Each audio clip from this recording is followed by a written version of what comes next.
what an exciting time again, being here at the World Conference on Lung Cancer in San Diego. And, we've just had a fantastic couple of days. This is now Monday afternoon. The conference will be winding down soon. We've learned so much. There's just a couple of highlights that I wanted to, bring out as maybe major emphasis of potentially practice-changing updates. First of all, we've seen the HARMONi-2 presentation. That's now a bispecific antibody, anti-PD-1, anti-VEGF, really a novel compound.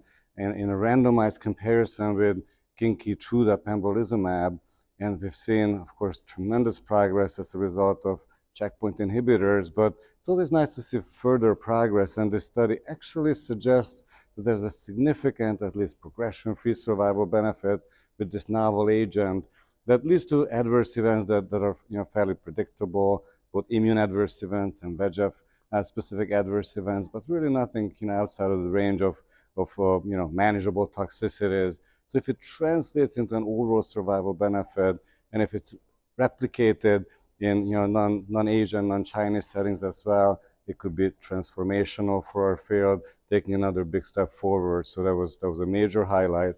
And that was followed by a very, very intriguing update on the CheckMate series of studies in the neoadjuvant perioperative space, looking at a unique comparison of CheckMate 816 and CheckMate 77T.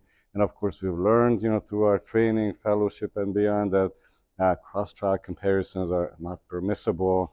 But how about in this case, where it's really the same compound, nivolumab, just in two very similar studies, in one given only neoadjuvantly, in the other one given both neoadjuvant and adjuvantly. Maybe this is a bit more of a fair comparison.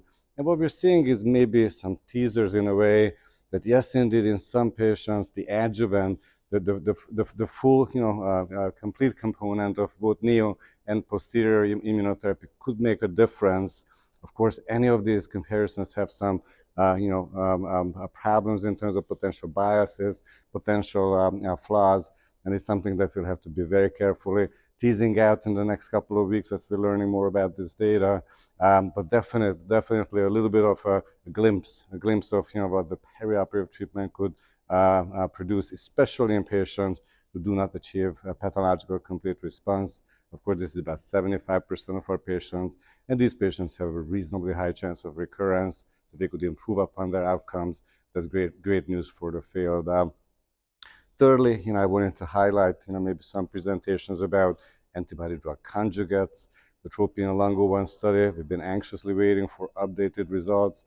We've learned two sets of results at this conference, and one of them was focusing on now longer-term outcome in the TROPION-Lung-01 study with the anti-TROP2 ADC, datopotamab deruxtecan, as compared to docetaxel in the second-line setting, non-small cell lung cancer. And what we're seeing is that while there's a progression-free survival with the novel agent, datopotamab deruxtecan, there's really no overall survival benefit that we can see from the overall patient population. And that's a bit of a disappointment, but if you dig further, you can recognize that one very key subset, non-squamous, non-small cell lung cancers, there's more enriched benefit, and there the overall survival trends are more robust, suggestive of at least some benefit. There's also higher response rate and maybe better tolerance of this agent. So there remains excitement, but there also remains work as to how to enrich this benefit further. And this is where the second presentation now looks at a novel biomarker looking at TROP2 expression, logical question as to could we identify patients where maybe TROP2 expression is higher, the drug could have further benefits. And this very unique digital pathology and AI-based methodology that is called NMR testing actually highlights now a group of patients with a positive biomarker where there's a higher chance of a response rate and a higher chance of progression-free survival benefit as compared to docetaxel. And we look at the same biomarker and we look at biomarker-negative patients, suddenly the benefits are significantly less. So this is logical, certainly we need further confirmation, and the test is very, very unique and will require major changes as to how we practice in pathology when it comes to biomarker testing, now having to use digital pathology, having to use some kind of artificial intelligence technology. But who we are if we're not excited about new challenges. So as a field, I think we should embrace ADCs, we always wanted them to be precision medicines. That's the science, that's the logic. So I think we need to follow up on this biomarker and see if with that we can see if these ADCs could do even better for our patients in clinic. And maybe lastly, I could just highlight two presentations from this morning about novel tyrosine kinase inhibitors, URBI2 TKIs, where we've seen failure of a number of agents over the last couple of years, but of course excitement and approval for trastuzumab deruxtecan. Now we see two compounds from Bayer and Boehringer Ingelheim, both with very complicated names, which I will not be able to say right now. But the good news is that they're very similarly highly active, with 70% plus response rates, especially in the most critical, most common so-called YVMA subset, up to 90%. Much better tolerability profile than some previous agents that in the past had failed, and also some glimpses of CNS activity.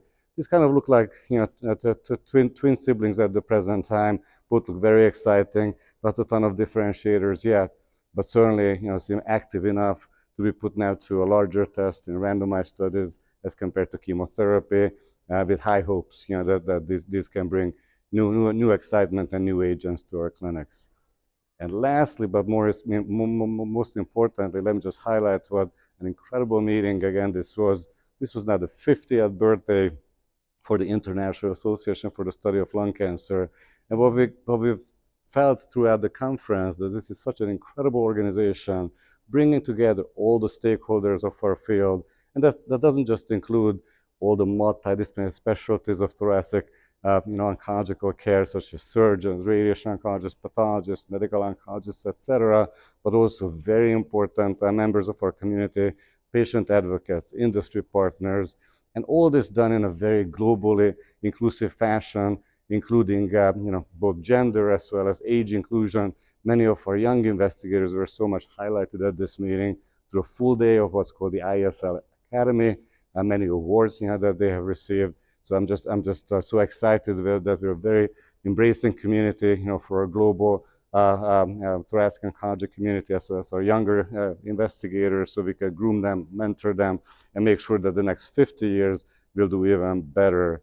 And lastly, I just have to say that this community can also party, because we had the best party last night, right on the streets of San Diego with live music. It was so exciting. So hopefully, if you haven't come yet, you'll join us for the 51st next year in Barcelona.